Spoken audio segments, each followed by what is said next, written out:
우리 함께 하나님 앞에 기도를 올려드리고 함께 말씀을 보겠습니다. 하나님, 감사와 영광과 찬양 올려드립니다. 주님께서 만유를 창조하신 창조의 주님이신데 범죄한 인간을 내어버려 두지 아니하시고 살리시기 위하여서 자신의 아들까지 아낌없이 내어주시고 우리를 위하여서 하나님의 아들이신 독생자 예수 그리스도 물과 피를 다 쏟으사 십자가에서 생명을 내어주시기까지 우리를 사랑하사 그 모든 것을 감당하여 주셨습니다. 이제는 우리가 사는 것이 아니요 우리 안에 계시는 예수 그리스도께서 사시는 것입니다. 우리가 육체 가운데 사는 것은 우리를 위하여 자신을 버리사 우리를 살려주신 예수 그리스도를 믿는 믿음 안에서 사는 것입니다. 오직 주님만이 우리의 주권자십니다. 주님만 경배받으시고 모든 능력과 부와 지혜와 힘과 영광과 존귀와 찬송을 받으시옵소서. 오직 주님만이 영광을 받으시옵소서. 오직 주님을 더 알길 원하고 주님과 깊이 동행하기 원합니다. 오직 주님을 발견하고 주님을 알고 주님 안에서 발견되길 원합니다. 오직 주님만을 우리가 온전하게 드러내길 원합니다. 주님 영광 받으시옵소서. 오늘의 말씀을 주님께서 주심을 감사드리고 우리가 온전하게 그 말씀이 육신 되신 우리 주 예수와 오직 주님만을 따라서 살게 하여 주시옵소서. 감사드리며 예수 그리스도 예수와 마시아 이름으로 기도드렸습니다. 아멘. 오늘은 계시록 12장의 말씀을 보겠습니다. 계시록 12장의 말씀은 성경의 많은 말씀들 중에서도 사실 굉장히 해석하기 어려워하는 그러한 장 중에 하나입니다. 여러 가지 해석이 또한 있습니다. 그래서 여러 가지로 또 해석을 하는 사람들이 있지만 이 해석은 여기서 걸리고 이 해석은 여기서 걸리고 사실은 여러 가지 걸리는 부분들이 있어서 어떠한 해석이 과연 참된 해석인가, 그것이 굉장히 어려운 그러한 그 장 중에 하나인데, 근데 예수님이 다시 오심이 가까이 올수록 이 계시록의 말씀들이 명확해져 가고 있어요. 이것이 무엇을 말씀하고 있는가, 무엇을 의미하고 있는가. 그래서 그러한 의미들을 우리가 알 수 있도록 하나님께서 풀어주고 계시고, 그것을 통하여서 하나님의 목적은 우리로 준비되라는 것이에요. 우리 주 예수님께서 다시 오심이 가까워지면 가까워질수록 사실은 그것을 막아서려는 흑암의 괴계도 강력하게 진행되어져 가는 것이 있기 때문에 그것을 이기고 너희가 서기 위하여서는 이 예언의 말씀을 읽는 자와 듣는 자와 그 가운데 기록된 것을 지키는 자는 복이 있다 그러셨잖아요. 그래서 이것을 읽고 듣고 지키려면은 사실은 이 말씀을 우리가 깨우쳐 알 수 있어야 되는데, 그것은 성령님의 역사하심으로 말미암지 않고는 사람의 속에 있는 것을 사람의 영 외에는 알 수 없듯이 하나님의 속에 있는 것을 하나님의 영 외에는 알 수 없다고 하셨습니다. 오직 하나님의 영이 우리한테 조명해 주실 때 이 원래 하나님께서 의도하신 그 말씀을 우리가 바로 알 수 있게 되는 것이죠. 하나님께서 이 말씀을 주신 분이시기 때문에 그분의 의도를 알아야지 우리가 이 말씀을 바로 지킬 수가 있는 것이죠. 그래서 하나님의 일곱 영, 성령님의 그 역사하심 우리가 구해야 되는 것이죠. 여호와의 신, 지혜의 신이요 총명의 신이요 모략의 신이요 재능의 신이요 지식의 신이요 여를 경외하는 신이신 성령님의 그 일곱 역사를 우리가 주님 앞에 구할 때에 하나님께서는 우리한테 그 역사를 풀어주십니다. 그래서 하나님께서 그 메노라, 계시록 4장에 보면은 하나님의 보좌 앞에 그 7등대가 있어서 그것이 하나님의 7영이라고 그렇게 기록되어 있죠. 그것이 하나님 앞에서도 그 하나님의 영이신 그 7등불이 그렇게 빛나고 있는 것이 보여지고 있는데, 우리한테 정말 그 등불의 비침을 받아야지만 우리가 하나님의 그 계획, 하나님의 뜻하심, 하나님의 의도하심을 바로 알 수가 있고 그것과 함께 합하여서 나아갈 수 있다는 것을 우리가 알 수 있는 것이죠. 그래서 우리가 하나님의 영의 인도하심을 정말 깊이 구하며 나아가야 됩니다.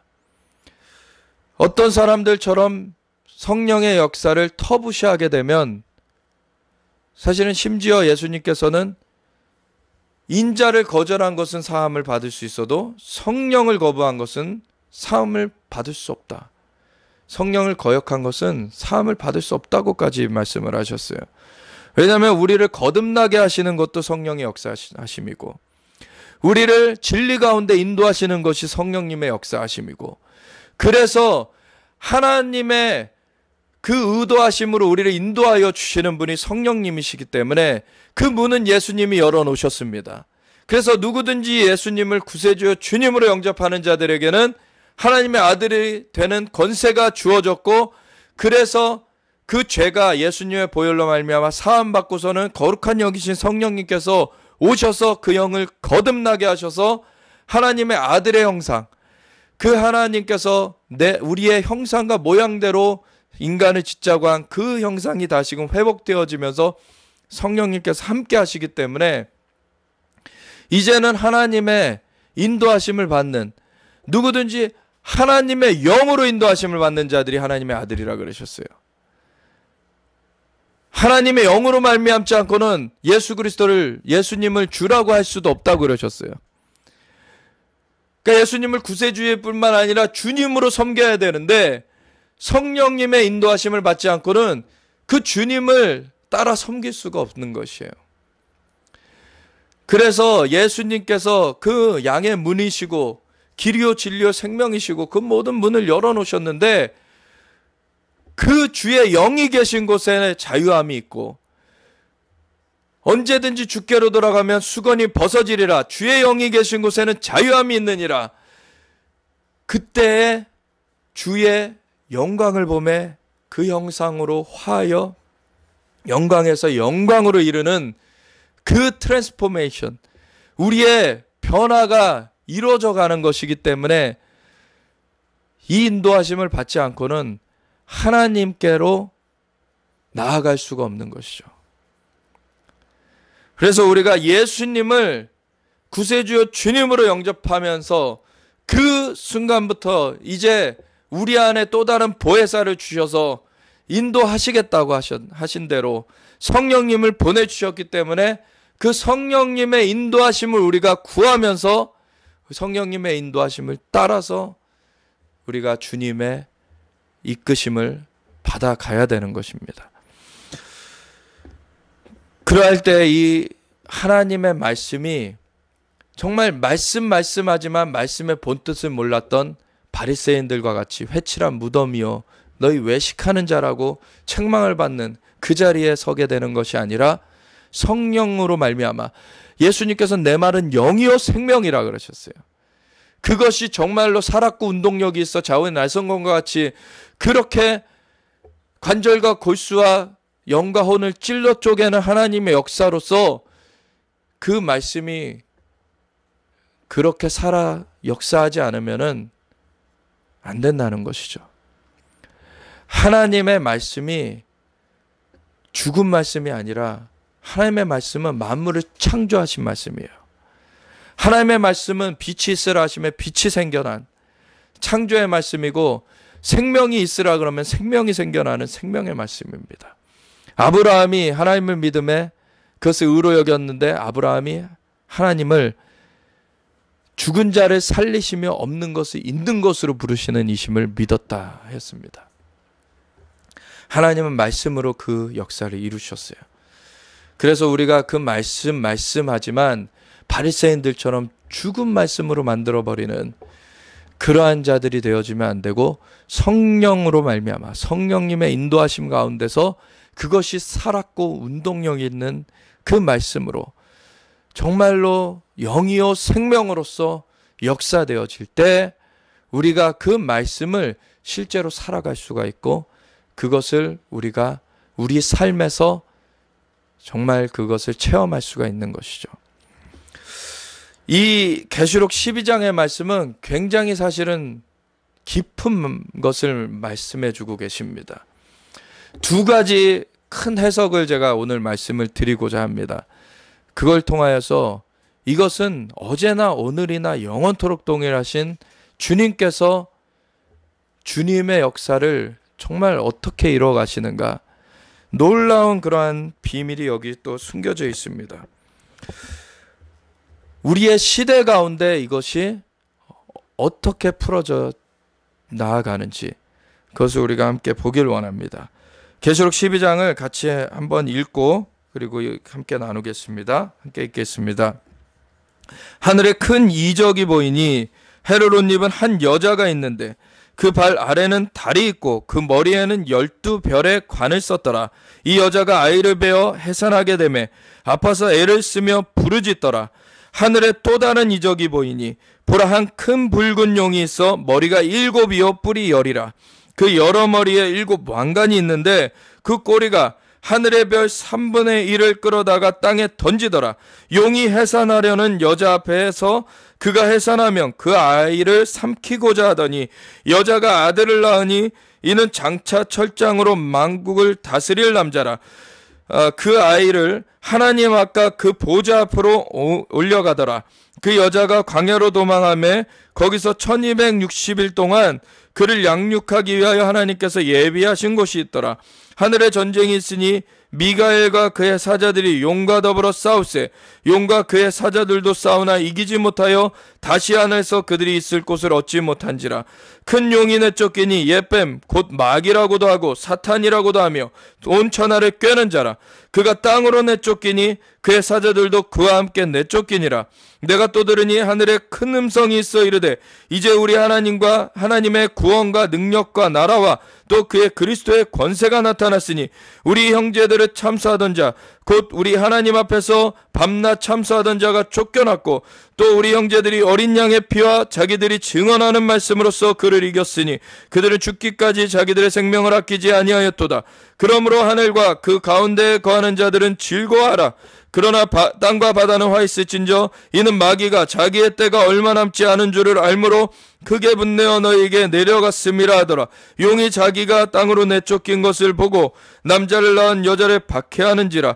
그 여자가 큰 독수리의 2 날개를 받아 광야 자기 곳으로 날아가 거기서 그 뱀의 낯을 피하여 한 때와 2 때와 반 때를 양육받으매 그 여자의 뒤에서 뱀이 그 입으로 물을 강같이 토하여 여자를 물에 떠내려가게 하려 하되 땅이 여자를 도와 그 입을 벌려 용의 입에서 토한 강물을 삼키니 용이 여자에게 분노하여 돌아가서 그 여자의 남은 자손 곧 하나님의 계명을 지키며 예수의 증거를 가진 자들과 더불어 싸우려고 바다 모래 위에 서 있더라. 아멘. 우리가 이 계시록 12장을 보면은 처음 하늘에 큰 이적이 보이니 이렇게 나와 있어요. 이 하늘에 큰 이적이 보인다. 이 이적이란 말은 헬라어로 세메이온이라는 말인데 이 이적이라는 말은 표적 또는 징조라는 말이기도 해요. 하늘에 표적이 보인다, 징조가 보인다는 얘기예요. 이 계시록 12장을 보려면은 사실 그 앞장을 살펴봐야 그 문맥을 알 수가 있죠. 과거에 이 성경의 내용들이 기록될 당시에 각각의 그 장들, 각각의 그 권들이 기록될 당시에는 장과 절이 구분되어 있지 않았잖아요. 그래서 한편에 그냥 쭉 하나의 두루마리였기 때문에 이 앞의 내용을 살펴봐야지만 이것이 따로 뚝 떨어져서 나오는 게 아니라 앞의 내용들이 나온 가운데 이 내용이 나오는 것임을 볼 수가 있는 것입니다. 앞의 내용을 보면 사실 계시록 11장 15절에 보면 일곱째 천사가 나팔을 붑니다. 그 나팔을 불 때 어떤 선포가 이루어지냐면 하늘에서 세상 나라가 주와 그의 그리스도의 나라가 되어 그가 세세토록 왕노릇 하시리로다. 이런 선포가 이루어져요. 이미 사실 계시록 11장 15절에 이미 일곱째 천사가 나팔을 부는 내용이 기록되어져 있습니다. 그거는 우리의 지금 시점으로 봐도 미래에 있을 일이지만 계시록의 이 기록들의 순서들로 봤을 때에는 11장에 그 기록이 나와 있다라는 것은 이 이후로 나오는 얘기들이 사실 그 순서대로 그대로 본다면은 사실은 그 일곱째 천사가 나팔을 분 이후에 이루어질 일들을 기록했다라고 보는 것이 맞죠. 계시록의 순서가 우선은 그대로 진행된다라고 본다면.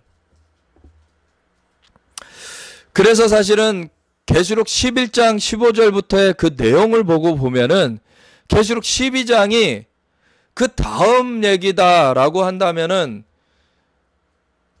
쉽지 않은 내용들이 여러 가지가 있어요. 여자가 나오고 해를 옷 입었고 발 아래에는 달이 있고 12별의 관을 쓴 여자가 나와.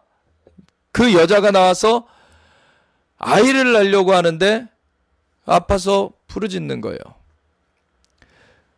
또 한편으로는 그 옆에서는 용이 머리는 7이고 10뿔이 있고 그 7머리에 7왕관을 쓰고 있는 그러한 용이 나타나 가지고서는 여자가 아이를 낳으면 잡아 먹어버리려고 그래요. 그래서 이 존재가 각각 무엇을 말하는지, 이 처음에 하늘에 큰 이적이 보인다, 이걸로 우리가 좀 순서를 정리해야 돼요. 하늘에 큰 이적이 보인다라는 이 말로 말미암아 앞에서의 그 내용들과는 어떻게 보면 쉼표를 해주고 들어가고 있는 거를 볼 수 있다는 거예요. 그래서 앞에까지 쭉 순서상으로 계속 기록하던 그 상황 가운데서 어떻게 보면 한번 정리를 다시 한번 해주는 그러한 구절들이 지금 시작되고 있다는 것을 알 수가 있는 거예요. 그래서 하늘에 큰 이적이 보인다라는 것은 예를 들면 이런 것과 같은 거예요. 에스겔서 36장과 37장을 보면은 어떻게 보면 같은 사건인데 하나는 말로써 어떠한 일들이 일어날 것인지를 쭉 얘기해 주셨고 다른 하나는 그걸 환상으로 그림 언어로 보여주셨어요. 에스겔서 36장에는 이스라엘 산들이여 열매를 내라. 이스라엘 백성들이 올 때가 다가왔느니라.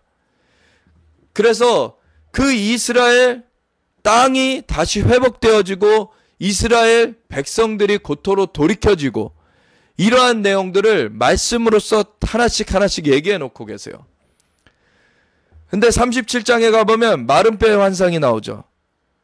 그 마른 뼈 군대는 그 37장 12절, 13절, 14절 이런 데 보면은 분명하게 11, 12, 13, 14 이 구절들에 보면은 이는 이스라엘 온 족속이라. 분명히 이스라엘을 먼저 말하고 있다라는 것을 얘기해 놓고 있어요. 마른 뼈 골짜기와 같이 완전히 말라버렸고 나라를 잃어버렸고 뼈가 완전히 흩어져 버렸고 이제 산 소망이 없는 그런 것 같이 되어져 버린 이스라엘 족속을 하나님께서는 뼈를 다시 맞춰주시고 그 가운데 힘줄이 돋고 살이 덮이고 살갗이 덮이고 나라로 다시 재건되게 하시고 그러나 아직 생기가 없기 때문에 생기를 또 대어나라 그러시죠. 생기야 사마노토 불어들어와서 이 죽은 자에 들어가 살아나게 하라. 그렇게 대어나라고 한 대로 에스겔이 대언을 하니까 생기가 불어들어가는데 그들이 일어나 서는데 극히 큰 군대더라. 그러면서 그 뒤에 바로 단서가 나오는 게 이는 이스라엘 온 족속이라. 이렇게 나오는 거예요. 그러니까 이스라엘의 회복에 대해서 하나님께서 에스겔 36장에 그것을 말씀으로써 하나하나 어떻게 회복될 것이다. 그 중에서 대표적으로 요약하자면은 하나님께서는 그들이 돌이켰기 때문에 고토로 돌이키겠다가 아니라 내가 나의 이름을 위하여서 이스라엘의 하나님이라 불리는 자신의 이름을 위하여서 우선 고토로 돌이키고 그들을 물로 씻어 정결하게 만들고 그 다음에 새 영을 부어서 살아나게 하겠다는 거예요. 이 역사를 그림 언어로 하나님께서 보여주신 것이 37장입니다. 뼈를 갖다가 맞춰놓고 살을 덮이고 살갗을 덮여 놓고 나서 생기를 불어넣어 버리겠다는 거예요. 하나님께서 그래서 말씀으로써 그것을 우리에게 주실 수도 있고 환상으로서 그것을 보여주실 수도 있는 거예요. 그래서 앞에 보면은 계시록 11장까지 하나님께서 말씀으로 어떠한 일들이 보여질 것을, 물론 그것을 사도 요한은 또 환상으로 보기도 하고 여러 가지 그냥 생생하게 그것을 봤는데 말씀으로 기록하게 하셨어요. 그것을 하나하나 어떠한 일이 벌어지고 그러한 가운데 이 12장에 와서는 하늘에 큰 이적이 보이니 이 단어가 나옵니다. 그 전까지 사실 계시록에서는 이 단어가 나오는 첫 구절이에요. 세메이온이라는 이 표적, 이 징조가 나오는 첫 구절입니다. 그래서 한번 정리하고 가게 하시는 거예요, 하나님께서. 그래서 이 그림 언어로 한번 쫙 표현을 해주시는 것입니다, 이것을. 그래서 이 이적이 보이니 어떤 그림이 보여지냐면 헤르론 입은 한 여자가 보여지고 그가 아이를 낳으려고 하고, 그리고 옆에는 용이 그것을 낳으면 집어삼키려고 하는데 여자가 아이를 낳으니까 하나님 보좌 앞으로 올려져 가서 용이 그것을 하지 못하게 되고, 그걸 하지 못하니까 남은 그 여자라도 이 용이 괴롭히려고 하는데 그것도 맘대로 안 되죠. 땅이 그 여자를 도와서 그 입을 벌려서 용이 토한 물을 삼켜버려요. 그러니까 나중에는 용이 돌이켜서 이제는 여자의 남은 자손, 하나님의 말씀과 하나님의 계명과 예수의 증거를 가진 자들을 대적하려고 또 나아갑니다. 그럼 이게 어떠한 것을 말씀하시는 그림인지를 우리가 해석할 줄 알아야 돼요. 우선은 두 가지 해석을 말씀드린다 그랬죠. 첫 번째는 전통적인 그 기본적인 해석입니다. 우선은 여러 가지 해석이 있지만 이 여자가 무엇인지부터 우선은 해석이 들어가야 되죠. 그 여자가 무엇인지에 따라서 여러 가지 해석이 있는데 이 여자가 누구인지를 명확하게 우선은 말씀을 드리면서 그 다음에 그 안에서 두 가지 해석을 말씀드리겠어요. 왜냐하면 이 여자가 누구인지는 사실 이거를 주의 깊게 살펴보면은 이론의 여지 없이 한 존재가 나와요. 우선은 처음으로는 이스라엘입니다. 왜 그러냐면 뒤에 보면 여자가 낳는 아이 때문에 그래요. 이 아이는 장차 철장으로 만국을 다스릴 남자라고 되어 있어요. 계시록 3장에 보면은 계시록 2장에 보면은 그 두아디라 교회에 그 이기는 자들에게는 장차 철장으로 만국을 다스리게 하겠다는 그 내용이 나와요. 근데 그거는 한국어의 번역이 잘못됐어요. 거기는 만국이라고 되어 있지 않습니다. 그냥 열국이에요. 이게 뭐가 다르냐면 만국은 all nations예요. 근데 열국은 그냥 nations예요. 그러니까 이기는 자들은 나라들을 다스릴 수는 있는데 열국을 다스리는 것은 예수님뿐이 없으십니다. 만국을 다스리는 것은 예수님뿐이 없으세요. 그게 헬라어로는 판타라는 수식어로 표현되어 있습니다. 모든 이라는 이 수식어가 있고 없고가 차이가 있어요. 그러니까 계시록 2장에는 판타라는 수식어가 없어요. 계시록 12장에는 판타라는 수식어가 들어갑니다. 그러니까 이 남자는 예수님이신 거예요.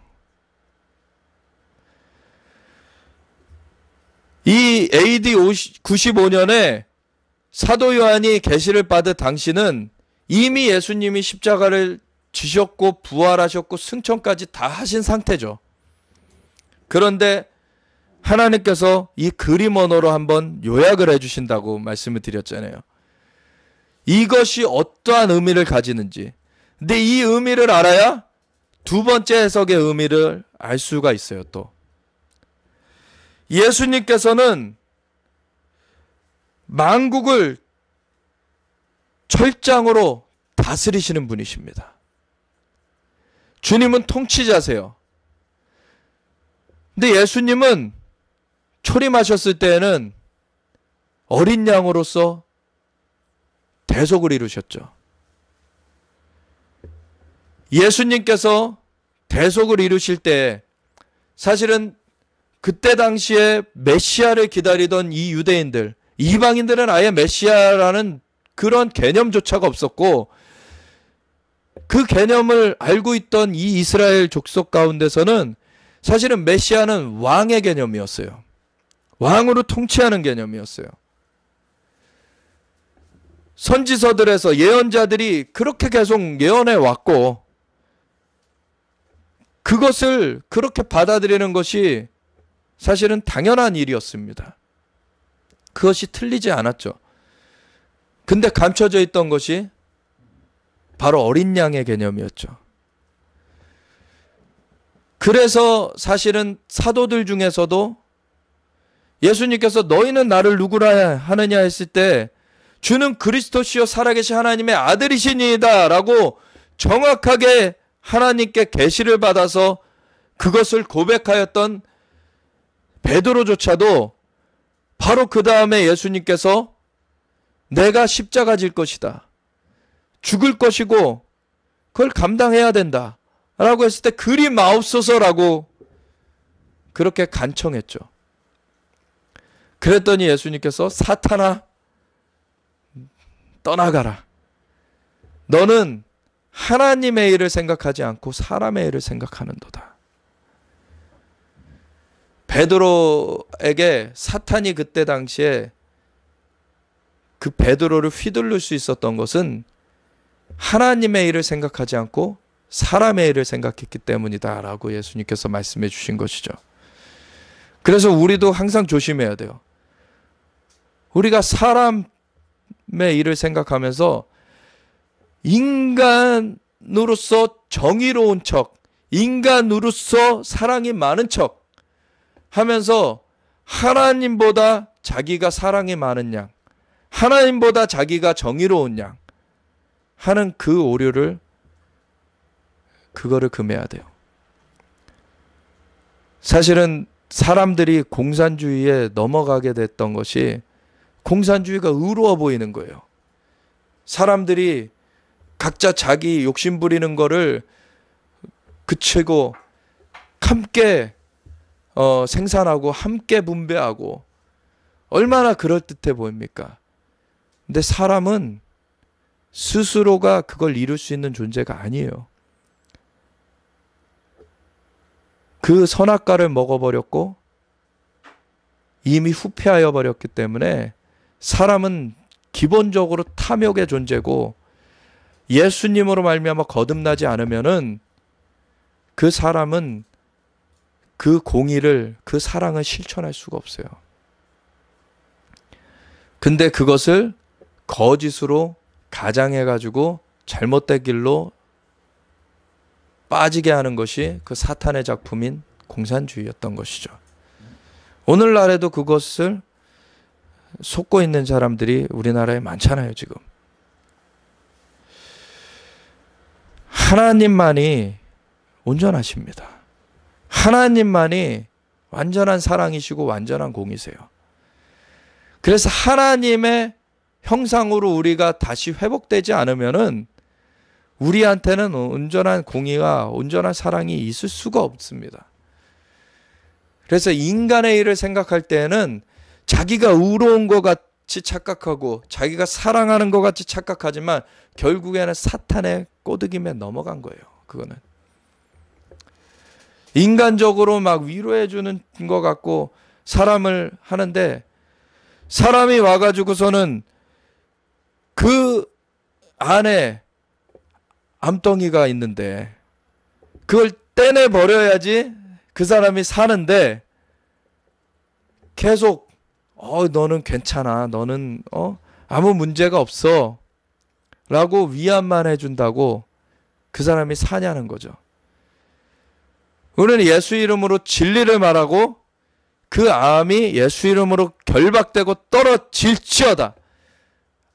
사실은 자연적으로도 그 수술에서 떼어내줘야지 그 사람이 사는 것처럼 우리는 그보다 더 높은 하나님의 역사하심이 있으니까 그걸로 말미암아 영적인 것들도 그 암과 같이 그 사람 안에 있는 죄악이 그냥 덮어놓고 너는 괜찮아 한다고 그 사람이 사는 게 아니죠.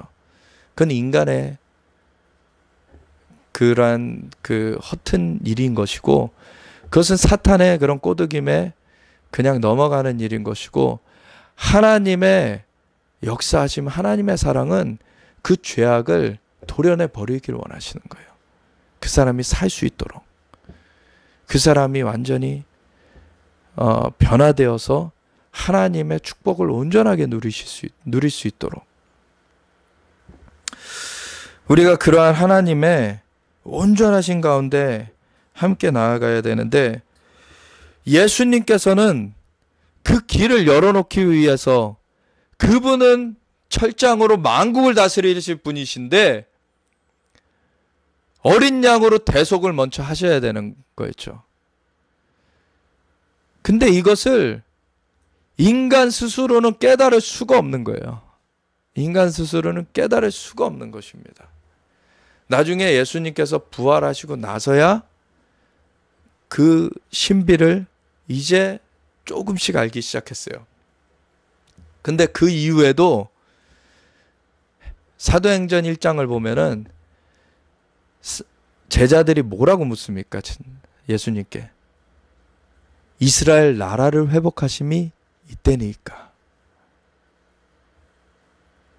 그게 틀린 질문이 아니에요.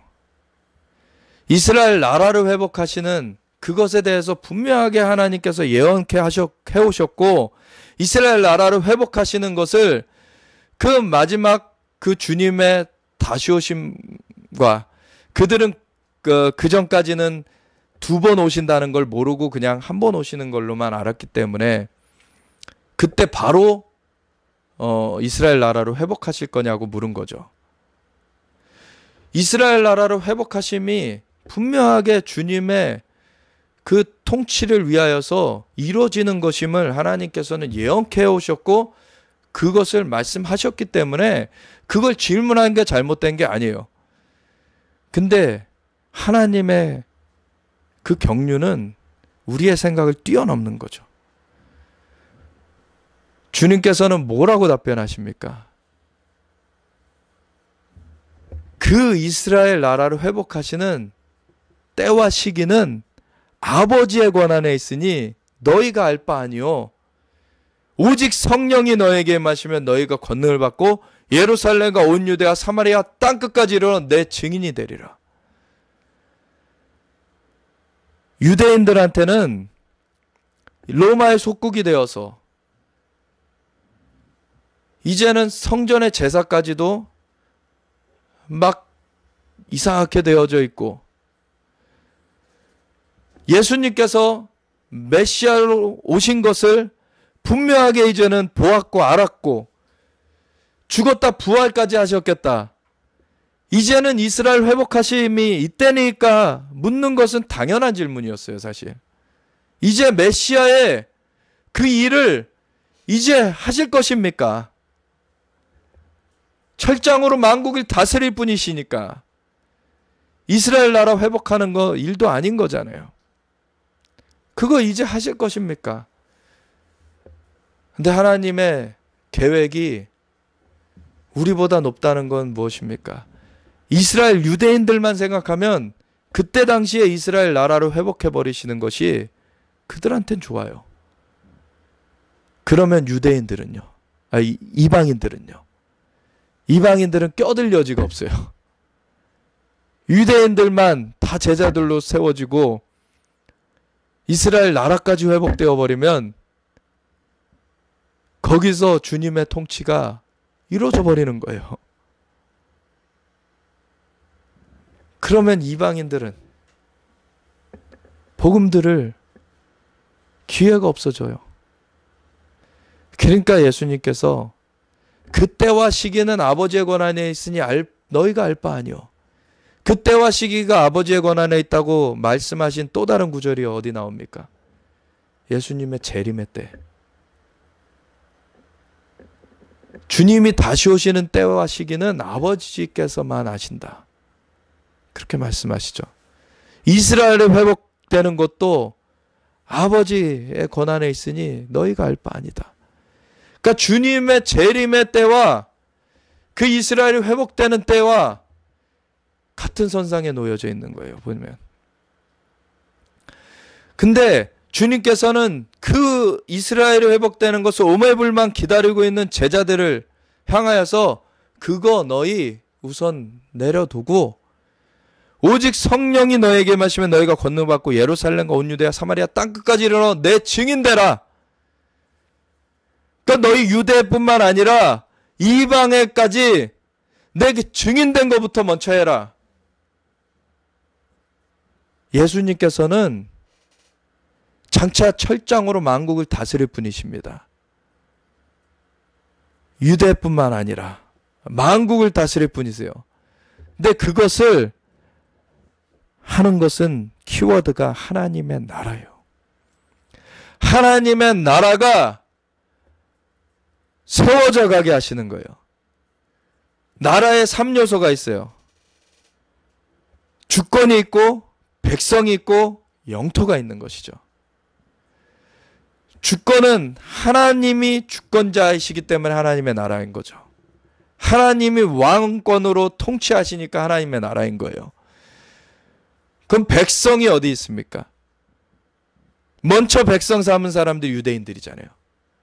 유대인들만 백성으로 삼고 끝나버리면은 우리는 그 나라에 들어갈 기회를 얻지 못하잖아요. 그러니까 이스라엘 나라를 회복하는 거, 그 마지막 세 번째 요소인 땅을 회복하는 것을 저기 내려두라고 하시고 너희는 열방으로 나아가서 내 증인 되어서 백성들부터 같이 서게 해라. 그래서 우리가 같이 백성된 거예요. 함께 그 에베소서 2장의 말씀대로 함께 후사가 되고 함께 상속자가 되고 함께 그 유업을 받게 되었다는 거예요. 그래서 한 세 사람이 되었다는 거예요. 함께 하나님께 나아감을 얻게 되었다는 거예요. 그 상태에서 이걸 교회라고 하는 것이죠. 그래서 이 교회, 주님의 몸된 교회로 예수님의 다시 오심을 준비케 하시면서 예수님 다시 오심을 앞두고서 이스라엘 나라가 회복되어져 가면서 그 사인을 보여주게 하시는 거예요. 그러면서 이제는 내가 이 땅을 찾으러 온다. 내가 만국을 철장으로 통치하러 온다. 이제 너희 그거 준비해라 라고 하는 사인이 지금 이스라엘의 회복인 거예요. 주님 다시 오십니다. 초림하셨을 때는 어린 양으로서 우리의 죄를 대속하시기 위해 오셨지만 다시 오실 때에는 유다의 사자로서 땅을 망하게 하는 자들을 심판하시면서 진멸하시고서 열방을 철장으로 통치하시러 오세요. 그래서 이것은 초림과 재림에 다 연관이 있는 구절이에요. 이 계시록 12장은. 이 여자가 초림의 배경에서 보면은 이스라엘이에요. 재림의 배경에서 보면은 교회입니다. 두 가지 해석을 제가 그래서 말씀드린다는 거였어요. 초림의 배경에서 보면은 예수님이 맏아들이시라 그러죠. 맏아들이 나신 거예요. 이스라엘 땅에. 초림의 배경에서 보면은 여자가 교회일 수가 없습니다. 왜냐면 예수님이 교회를 태어나게 하셨지 교회가 예수님을 낳지 않았어요. 이스라엘에서 예수님이 태어나셨죠. 그러니까 초림의 그 배경에서 보면은 이 여자는 이스라엘입니다. 그래서 이스라엘에서 예수님이 나신 그것을 그림으로 보여주신 거예요. 그분은 장차 철장으로 만국을 다스릴 분이시라는 거예요. 계시록 5장 지난주에 살펴봤을 때에도 장로가 유대지파의 사자 다윗의 뿌리가 이겼으니 저가 두루마리의 인을 떼시리로다 라고 소개했는데 어린 양이 나오셨잖아요. 그분이 어린 양이자 유대지파의 사자 다윗의 뿌리가 되시는 분이시죠. 그래서 이 예수님이 초림할 때의 그 그림을 처음으로 말하고 있어요. 이것은.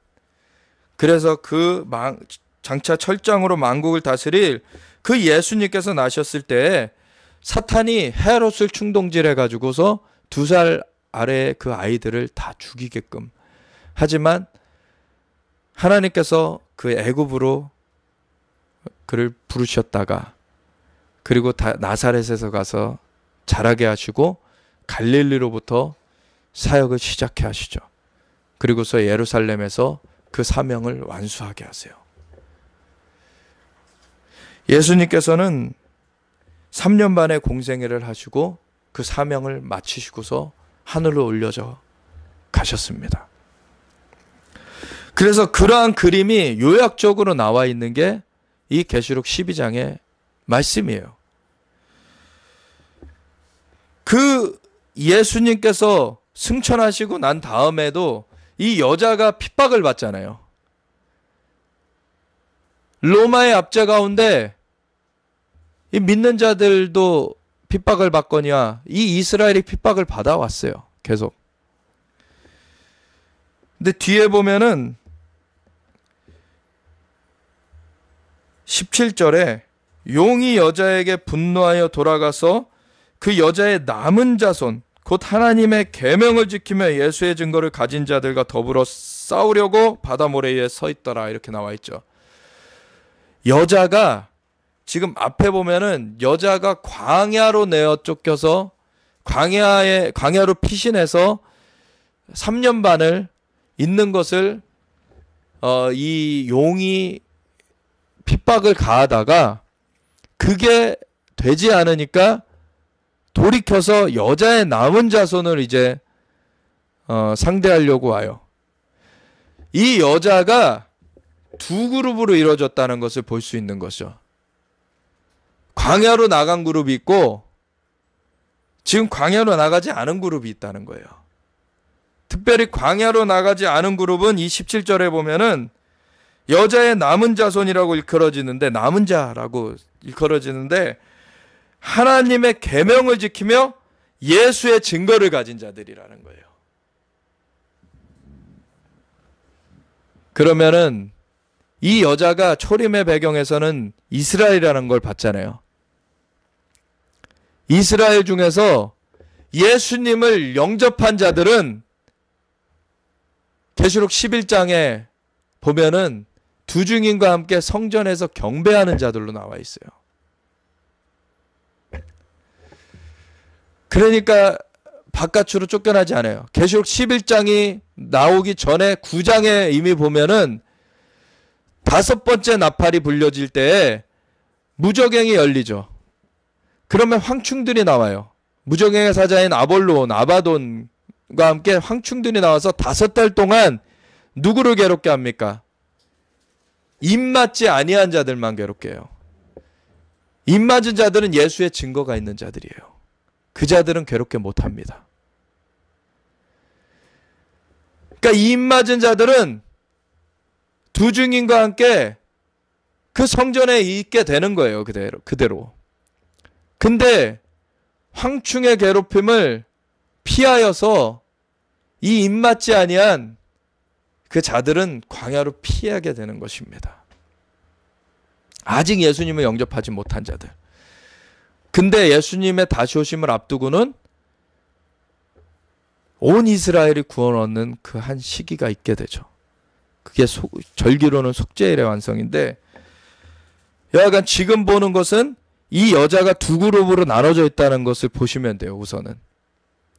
그래서 첫 번째 이 해석으로는 이 여자가 이스라엘이라는 걸 볼 수가 있는 거예요. 그래서 이스라엘에서 예수님이 태어나셨고, 그 십자가도 지셨고, 부활하셨고, 승천도 하셨고, 이 다 이스라엘에서 이루어졌다는 것을 우리가 보는 것이죠. 근데 두 번째 해석이 있습니다. 그것이 예수님의 재림과 연관하여 볼 때의 해석이죠. 그것은 바로 이 여자가 교회라는 것이죠. 교회라는 것이에요. 그래서 이 교회를 볼 때 사실은 처음에 이스라엘이라고 봤을 때는 유대인들이라는 거죠. 유대인들. 그래서 이방인들이 껴들 여지가 없었어요. 거기는. 근데 두 번째 해석으로 가져갈 때 교회라는 것으로 볼 때에는 유대인과 이방인의 예수의 증거를 가진 자들이 한 세 사람 된 그 몸이죠. 그래서 예수님을 머리로 한 그 주님의 몸이에요. 그래서 이 아이가 교회 안에서 태어난다는 것이 무슨 의미가 되는 것입니까? 교회 안에서 강한 자들이 일어난다는 거예요. 다니엘서 12장의 말씀처럼 오직 여호와를 아는 자는 강하여 용맹을 발하리라 라고 하는 강한 자가 일어나는 거예요. 그래서 작년 2017년 9월 21일이 나팔절이었습니다. 나팔절을 이틀 동안 지키는데, 그래서 9월 21일, 22일이었고 그 다음 날인 23일 날 하늘에 징조가 있었어요. 창세기 1장 14절에 보면은 하나님께서 넷째 날에 하늘의 궁창에 해와 달과 별들을 수놓으신 다음에 그 해와 달과 별들로서 뭘 하라고 하시냐면 년과 1년 그리고 계절, 사시, 그 계절과 그리고 날과 하루, 그 다음에 또 하나를 하라고 하세요. 징조. 여기서 말하는 세메이온, 이적이라고 표현된 거, 표적이라고도 번역할 수 있고 징조라고도 번역할 수 있는 그거예요. 그거를 하늘의 궁창에 수놓은 해와 달과 별들로서 징조를 보이라고 하시는 게 창세기 1장 14절에 나오는 것입니다. 그래서 그 계시록 6장 12절부터 보면은 해와 달의 징조가 해가 상복같이 검어지고 달이 핏빛같이 변하는 것이 징조로 나오죠. 요에서 2장에 보면은 해가 상복같이 검어지고 달이 핏빛같이 변하는 게 거기도 징조로 나오죠. 근데 별의 징조가 있어요. 그것이 작년 2017년 9월 23일 날 있었던 일입니다. 나사 홈페이지나 이런 데 가보면 볼 수 있는 거예요. 별들이 정렬을 했는데 그 여인의 모습을 한 별 무리 가운데에 작년 그 9월 23일이 되기 9달 전에, 그러니까 만 9달이 임신기간이죠. 그 9달 전에 목성이 들어갔어요. 그 배의 부분에. 목성이 거기서 돌다가 9월 23일 날 빠져나왔습니다. 근데 그때가 딱 머리 위에 해가 위치해 있고 그 별 그룹에, 그 여인 모양을 한 별 그룹에 그 아래 부분에 달이 위치해 있고, 그리고서는 별들이 그 정렬을 해 있는 그러한 상황이 펼쳐졌습니다. 머리 위에는 또 사자의 모습의 별무리가 위치해 있었고, 그 옆에는 뱀의 모습을 한 그 별무리가 있었고, 이 징조가 보여졌어요. 이 징조가 무엇이냐는 거예요. 이제는 예수님의 다시 오심을 앞두고 예수님이 머리시고 교회는 그의 몸인데, 그 몸은 만물을 충만하게 하시는 자의 충만함을 나타내는 것이라 그랬어요. 이제는 그 충만함이 나타나도록 하나님의 아들들, 그 강한 자들이 일어나게 하신다는 거예요. 주님의 다시 오심을 앞두고 대적은 지금 비상이 걸렸죠. 예수님의 다시 오심을 지금 어떻게든 막아보려고 안간힘을 쓰지만 그건 막혀지지가 않죠. 여기도 보면은 계시록 2장 7절에 보면은 하늘에 전쟁이 벌어져요. 이거는 공중이죠, 공중. 공중에 전쟁이 있으니 미가엘과 그의 사자들이 용과 더불어 싸울세. 용과 그의 사자들도 싸우나 이기지 못하여 다시 하늘에서 그들이 있을 곳을 얻지 못한지라. 이제 이 공중에서 내어 쫓기는 일이 이루어집니다. 이것을 위하여서 하나님의 그 강한 자들을 지금 일으키고 계시는 거예요.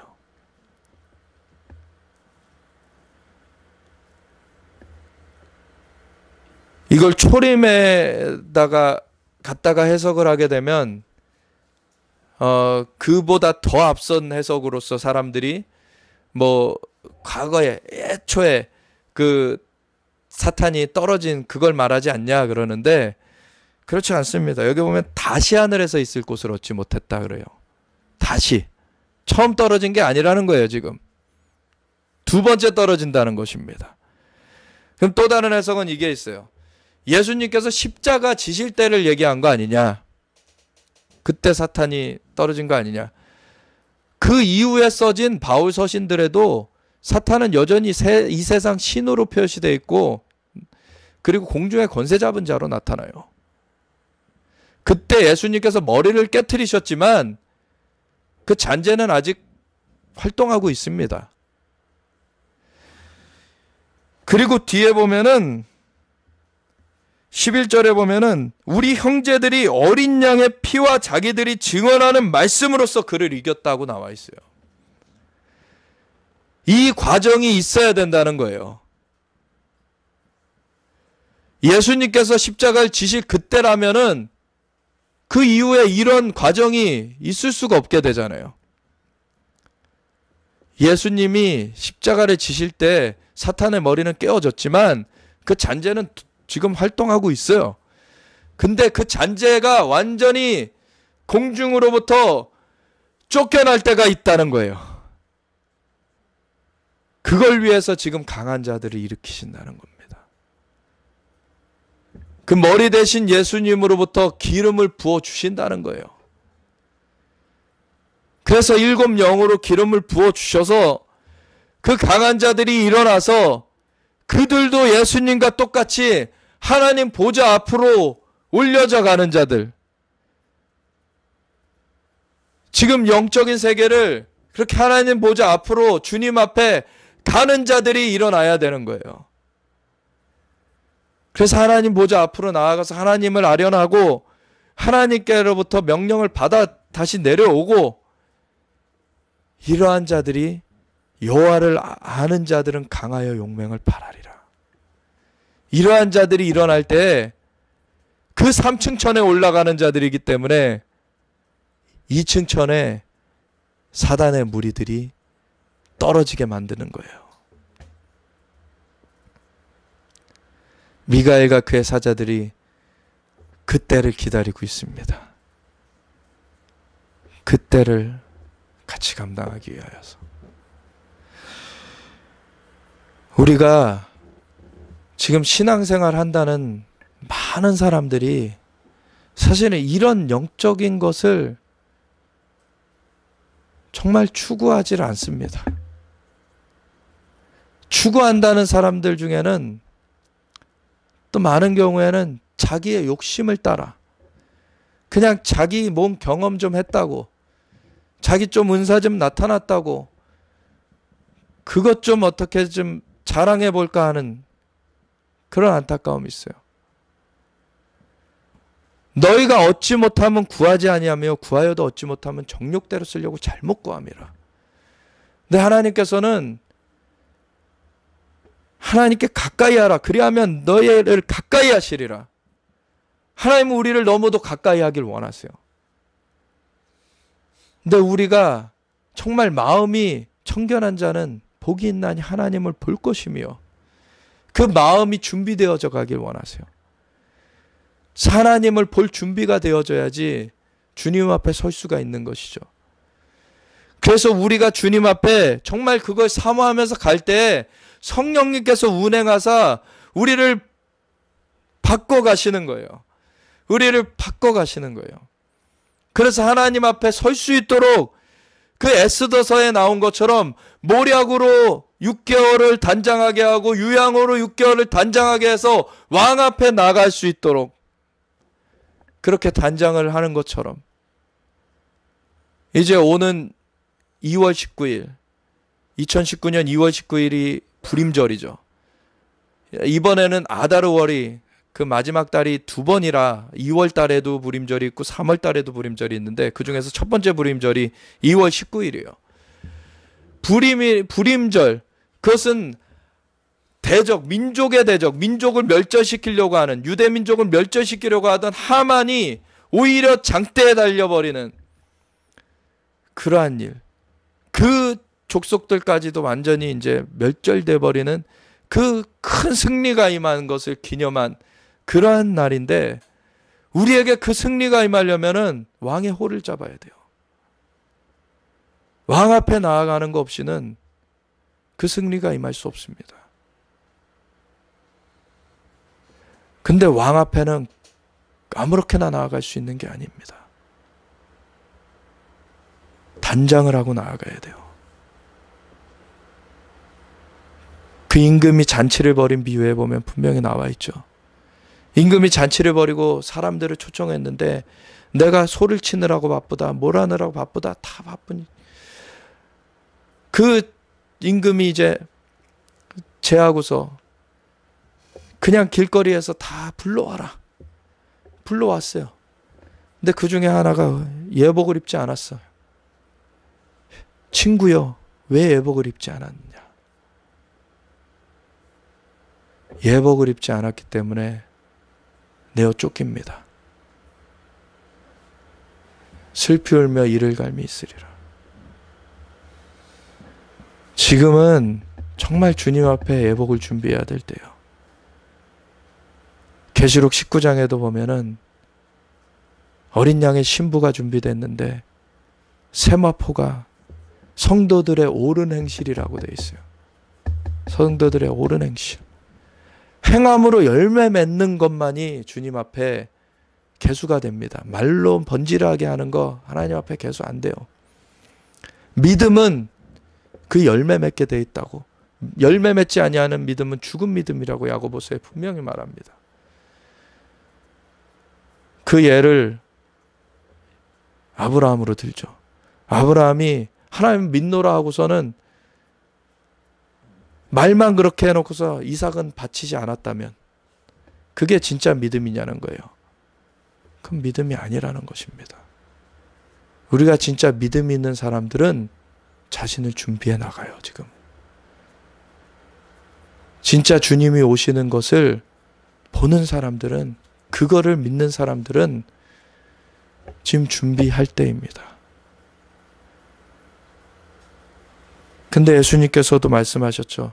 주님이 오시기 전에는 노아의 때와 같고 롯의 때와 같아서 그냥 장가가고 시집가고 그냥 세상 사람들처럼 그대로 똑같이 하면서 그렇게 사람들이 그때를 맞이하게 될 거다. 정말로 주님 앞에 준비되고자 해야 됩니다. 많은 사람들이 아직 그 준비를 하지 않고 있어요. 근데 하나님께서는 단지 그날에 부끄러운 구원을 얻는 정도가 아니라 이기는 자로서 장차 철장으로 만국을 다스릴 주님과 함께 더불어 왕노릇하는 자리에 우리를 들이시길 원하세요. 정말로 주님과 함께하는 그 자리에 우리로 나오라고 초청하고 계시는 거예요. 너희가 지금 준비되어지면 그 자리에 너희가 들어갈 수가 있다. 지금 이 강한 자를 세우기 위한 그 기름 부음을 부어주고 계시는 사인이 보여지고 있는 거예요. 하늘의 징조로서 그것을 보여주고 계시면서 정말 우리한테 말씀하고 계시는 거예요. 그러니까 로마서에는 이 자연 만물로도 보여져서 알게 되었거늘 핑계치 못한다는 거예요. 그 중에서 또 대표적인 게 이스라엘이 회복되고 있다는 거예요, 지금. 하늘의 별들도 징조를 내고 있고, 이제 곧 얼마 전에도 있었죠. 2014, 2015년 이스라엘의 절기와 같은 날짜들에 달이 핏빛으로 변하고 해가 상복같이 검어지는 그러한 사인이 있었어요. 그러더니 작년 2017년에는 별의 징조가 보여졌어요. 이제는 이스라엘을 치러 오는 나라들이 지금 결집되고 있는데 하나님께서 노를 바라시면서 그것을 깨트리시는 그날이 이제 우리 눈앞에 펼쳐집니다. 내가 여호와 하나님인 줄 열방이 알게 하리라. 그때 중동의 수많은 영혼들이 주님께로 돌이켜올 거예요. 그래서 이사야 19장 애굽이 돌이켜서 애굽 중앙에 여호와를 위하여 제단이 세워지고 5도시가 가나안 방언을 말하고 히브리어를 말하고 애굽 변경에는 여호와를 위하여 기둥이 세워지고 완전 나라 전체가 주님을 위하여 제단이 되어지는 것 같은, 그래서 애굽으로부터 아수르까지 통하는 대로가 있어서 함께 여호와를 경배하면서 이스라엘과 이 애굽과 아수르가, 이 아수르는 지금의 중동 지역들을 말하는 것인데, 함께 여호와를 경배하면서 세계 중에 복이 되리라. 엄청난 영혼 구원의 역사가 펼쳐진다는 거예요. 부흥의 진원지가 된다는 것입니다. 거기가. 이러한 것을 감당하기 위해서 하나님께서는 이 강한 자를 일으키시는데, 이 강한 자가 이스라엘에서는 계시록 7장에 말씀하신 바 각 지파별로 12,000명씩 14만 4천의 하나님의 종들을 세우시는 거예요. 구원 얻을 총수를 말하는 건 아닙니다. 마지막 때에 하나님의 이 역사를 수종들 자들 말하는 거예요. 강하여 용맹을 바라는 자들. 이스라엘은 그 예표로서 기록하셨기 때문에 수를 알려주신 것이고, 그건 이단들이 껴들 여지가 없습니다. 그건 이스라엘이에요. 근데 각 족속과 백성과 방언에서 허다한 무리들이 일어납니다. 이 강한 자들이 일어납니다. 우리는 주님 앞에 정말로 주님을 깊이 구하며 나아가야 돼요. 왕의 얼굴을 구하면서 주님 앞에 정말로 준비되어지기를 사모하면서 그거를 실제적으로 해야 돼요. 그 중에서 가장 좋은 것 중에 하나가 새벽 시간을 이용하는 것입니다. 일상에 분주함이 있기 때문에 물론 일상에서 떼서 할 수 있으면 가장 좋은 것이고, 근데 그거를 정말 정례적으로 확보할 수 있는 시간이 새벽 3시부터 6시예요. 예수님께서도 새벽 아직 미명에, 아직 동이 트기 전에 기도하러 가셨다는 얘기를 성경이 기록하죠. 예수님께서는 철야도 하셨고 그 새벽 기도도 하셨어요. 언제 주무셨느냐? 그래서 배에서 주무신 거예요. 예수님께서는 내가 보지 않고는 행함이 없다 그러셨어요. 모든 일들을 하나님 앞에 나아가서 하나님께 올려드리고 하루의 일들도 다 하나님께 말씀드리고, 그리고서는 주님께서 그 다음 있을 일들, 일어날 일들을 알려주시는 것을 받아가지고 그 다음날 그 일들을 해나가신 것이죠. 예수님께서는 하나님의 아들이시고 하나님과 한 분이신 분이시고 만왕의 왕이신데, 이 땅에서 육신을 입고 지내실 때에는 인간의 본으로서 지내셨어요. 너희도 이렇게 하라는 거예요. 그래서 나를 믿는 자는 내가 하는 일을 저희도 할 것이요 그보다 큰 일도 하리라. 이는 내가 아버지께로 감이라. 왜 이제 아버지께로 가면은 주님께서 보혜사 성령님을 보내주셔서 머리 대신 주님께서 그 몸 가운데 성령님으로 인도하여 주실 것이기 때문에 이젠 너희도 똑같이 그 성령님의 인도하신 가운데 내가 하는 일을 너희도 할 것이고 그보다 큰 일도 할 것이다. 우리가 주님보다 질적으로 큰 것을 할 수는 없습니다. 근데 예수님께서는 그 이스라엘 안에서 주님 사명을 감당하셨는데 우리는 전 세계를 다니면서 할 수 있잖아요. 주님께서 주님의 몸으로 열방의 그 일을 하시는 거예요. 우리가 주님 앞에 함께 기도하기 원합니다. 주님, 우리가 정말 준비되길 원합니다. 우리가 이 때를 알게 하심을 감사하며, 근데 아는 것으로 그치는 것이 아니라 정말 믿음으로 우리가 이것을 붙잡길 원합니다. 그래서 하나님 앞에 머리 대신 주님으로부터 흘러내리는 기름 부음으로 완전히 사로잡혀지고 이렇게 강한 자로 준비되어져서 이 하늘의 전쟁을 주님 우리가 수행하길 원합니다. 하나님만이 왕이십니다. 우리 주 예수만이 만국을 철장으로 다스리실 분이십니다. 오직 주님을 높여드리며 우리가 이 길을 가길 원합니다. 주님 인도하여 주시옵소서. 우리 함께 주여 외치며 한번 기도하며 나아가겠습니다. 주여!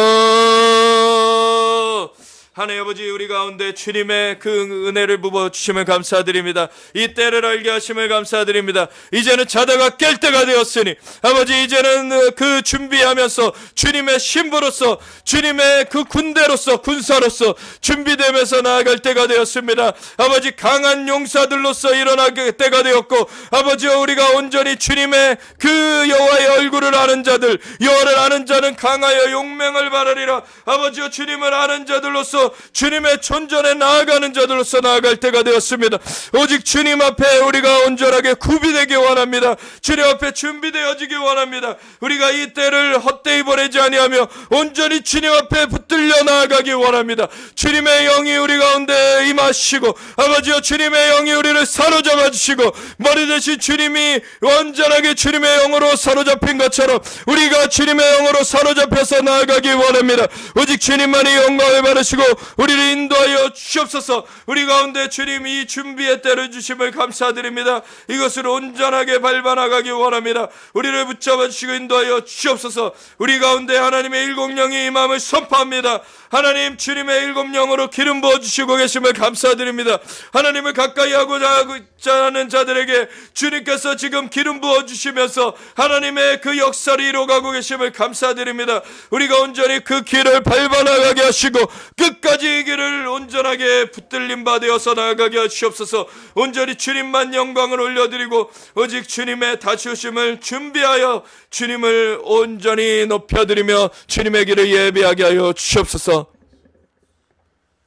하나님 감사합니다. 우리 가운데 이 때를 알게 하시고 정말 그 길을 앞서가시는 하나님의 사람을 알게 하시고 하나님 우리로 하여금 이 메시지들을 듣게 하시고 징표들을 보게 하시고 아버지여 주님 우리로 그 준비의 자리로 우리를 나아가게 하심을 감사드립니다. 우리가 이것을 이 은혜를 헛되이 버리지 않겠습니다. 오직 주님 앞에 이것을 정말 감사함으로 받으며 정말 주님 앞에 구비되어지기 원합니다. 에스더와 같이 정말 왕 앞에 나아가기 위하여서 그 기름 부음을 받아 준비하였던 것처럼 아버지 우리가 주님의 기름을 받아 우리가 온전히 준비되어지기 원합니다. 오직 주님만이 우리의 머리 되십니다. 예수와만이 우리의 왕 되십니다. 만국을 철장으로 다스릴 분은 우리 주 예수와뿐이 없으십니다. 그것을 방해하려는 공중의 그 마귀 세력은 이제 쫓겨날 것입니다. 온전히 완전히 쇠퇴되고 주님 밟혀져서 그 발등상을 주님께서 밟으시면서 임하실 것입니다. 주님 그 길을 우리가 예비해드리길 원합니다. 주님만 영광 받으시고 우리를 주님의 그 인도하신 가운데 사로잡아 주시옵소서. 감사하며 우리 주 예수 그리스도 예수와 마시아 이름으로 기도드렸습니다. 아멘.